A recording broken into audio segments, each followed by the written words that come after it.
12월 26일 저희들에게 주신 하나님 말씀 열왕기하 23장 31절로 37절까지 말씀입니다. 여호아스가 왕이 될 때에 나이가 23세라 예루살렘에서 석 달간 다스리니라. 그의 어머니의 이름은 하무달이라 림나 예레미야의 딸이더라.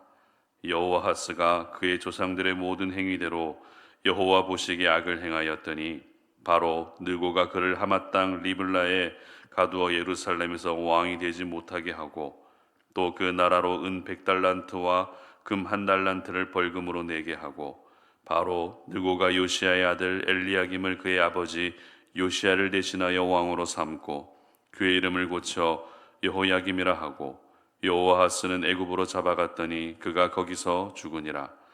여호야김이 은과 금을 바로에게 주니라.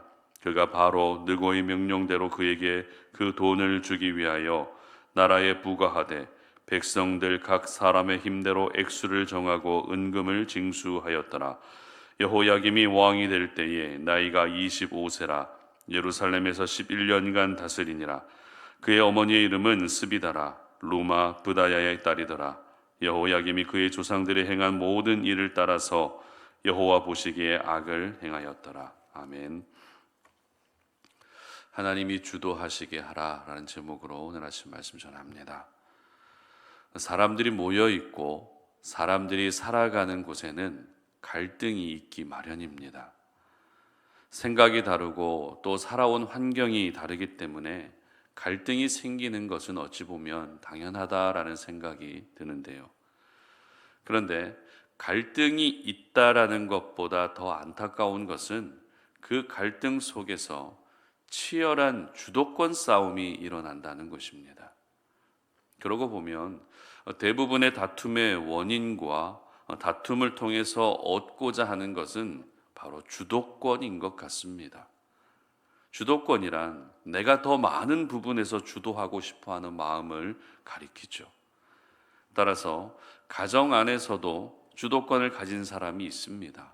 그리고 직장에서도 주도권을 가진 사람이 있습니다. 심지어 친구들 사이에서도 만났을 때에 주도권을 더 많이 행사하는 사람이 있습니다. 그런데 우리가 주도권에 대해서 이해할 때 누가 주도권을 더 많이 가지고 있느냐가 더 중요하지 않습니다. 누가 주도권을 가지고 있느냐보다 더 중요한 것은 누가 주도하든 바람직한 모습으로 주도하고 있느냐, 이것이 더 중요하다라는 것입니다. 쉬운 예로 가정을 한번 생각해 볼까요? 우리는 주도권 때문에 배우자와 다툴 때가 있고 또 자녀들과 다툴 때도 있습니다.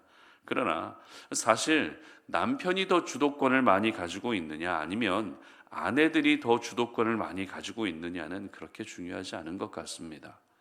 만약 남편이 가정의 주도권을 더 많이 가지고 있다면 그 주도권을 가지고 가정을 건강하게 경영하면 되는 것입니다. 반대로 아내가 그 가정의 주도권을 많이 가지고 있다면 역시 그 주도권을 가지고 자신에게 맡겨진 가정을 건강하게 경영하면 되는 것입니다. 특별히 우리 각자의 인생을 생각해 볼 때에 우리는 나 스스로가 주도권을 가지고 내 삶을 어떻게 해보려고 할 때가 있었던 것 같습니다. 하지만 항상 느끼게 되는 것은 내가 원하는 대로 잘 되지 않는다는 것이죠. 내가 하려는 대로 내 인생이 잘 풀리지 않는다는 것입니다.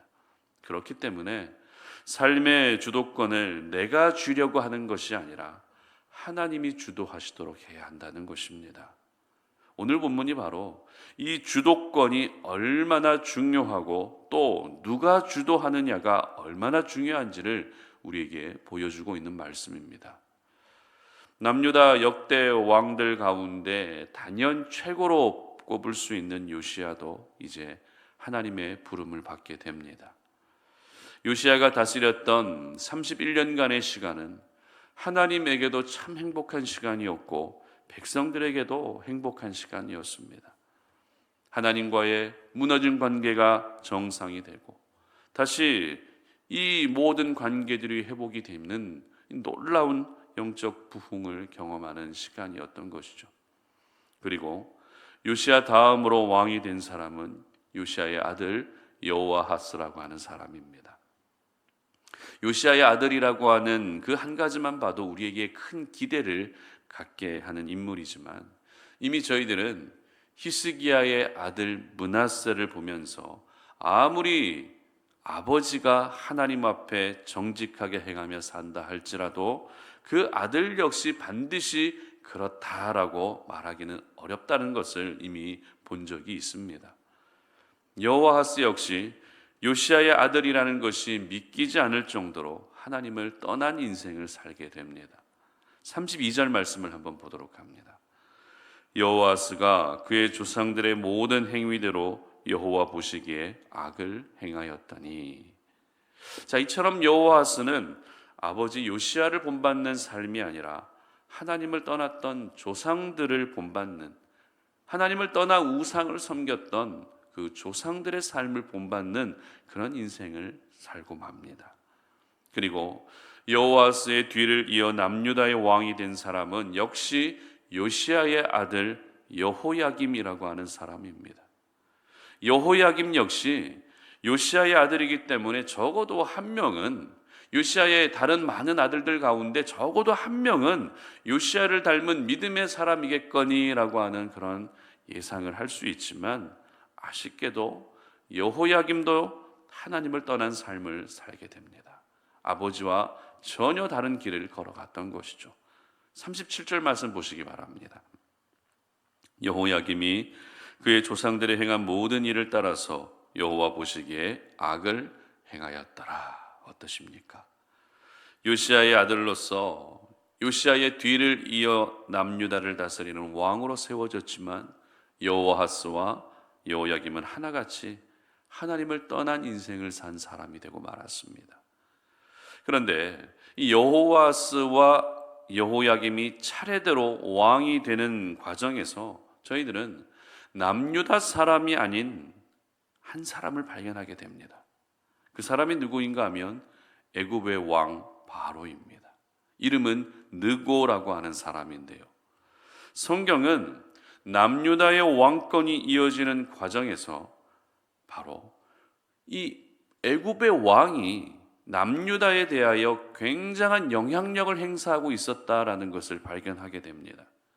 지나치게 깊이 개입하고 있다라는 것을 성경은 분명히 기록하고 있다는 것입니다. 구체적으로 어떤 부분에서 개입하고 있는지 한번 살펴봅니다. 33절 보시기 바랍니다. 바로 느고가 그를 하맛 땅 림나에 가두어 예루살렘에서 왕이 되지 못하게 하고 또 그 나라로 은 100달란트와 금 1달란트를 벌금으로 내게 하고. 자, 이 말씀은 남유다의 여호아하스가 바로 왕에 의해서 왕좌에서 쫓겨났다라는 것을 기록하고 있습니다. 그런데 단순히 쫓겨난 정도가 아니었습니다. 이어지는 34절 하반절도 보시기 바랍니다. 여호아스는 애굽으로 잡아갔더니 그가 거기서 죽으니라. 애굽에 잡혀가서 결국 그곳에서 죽었다는 것입니다. 누가요? 남유다의 왕 여호아스가 그렇게 죽었다는 것입니다. 그런데 바로 왕의 개입은 여기서 끝나지 않았습니다. 34절 상반절 보시기 바랍니다. 바로 느고가 요시야의 아들 엘리야김을 그의 아버지 요시야를 대신하여 왕으로 삼고 그의 이름을 고쳐 여호야김이라 하고 이제는 애굽의 바로가 남유다의 왕을 직접 이렇게 세우기까지 합니다. 그리고 그 이름마저도 엘리야김에서 여호야김으로 바꾸어 버립니다. 이 정도면 애굽의 왕이 선을 넘은 것입니다. 국가 간에도 넘지 말아야 할 선이 분명히 있습니다. 그러나 바로 왕은 선을 넘고 하나님이 왕 되신 남유다를 자신의 손으로 쥐락펴락하고 있었던 것입니다.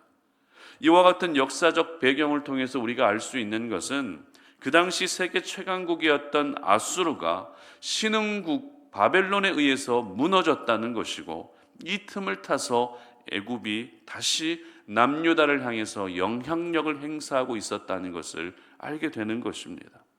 하지만 조금 전에 제가 말씀드린 것처럼 남유다는 하나님의 약속이 성취되는 나라입니다.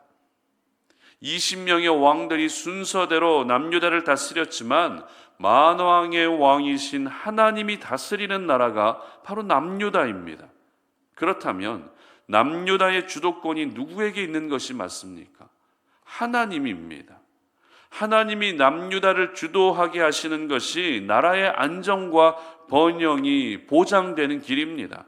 그러나 지금 남유다는 하나님이 주도하시는 것이 아니라 애굽의 바로 왕이 주도하는 나라가 되고 말았던 것입니다.